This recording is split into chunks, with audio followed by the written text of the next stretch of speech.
কোনজন সাহিত্যিকক কি বুলি জনা যায়? খণ্ড ১।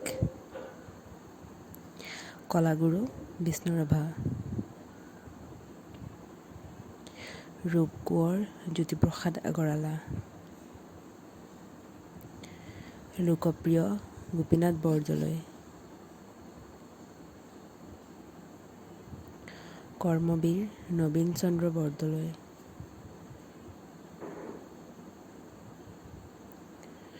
দেশভক্ত তৰুণৰাম ফুকন।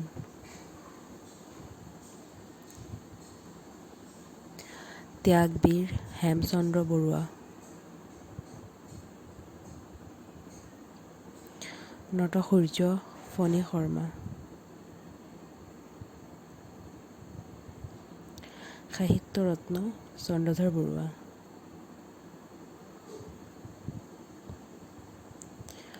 অগ্নিকবি কমলাকান্ত ভট্টাচাৰ্য।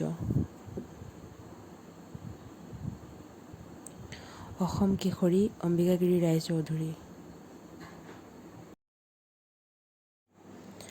যদিহে আপোনালোকে ভিডিঅ'টো চাই ভাল পাইছে তেন্তে লাইক, শ্বেয়াৰ আৰু কমেণ্ট কৰিবলৈ নাপাহৰিব আৰু নতুন এনেধৰণৰ শিক্ষামূলক ভিডিঅ' পোৱাৰ বাবে মোৰ চেনেলটো ছাবস্ক্ৰাইব কৰি থৈ দিব।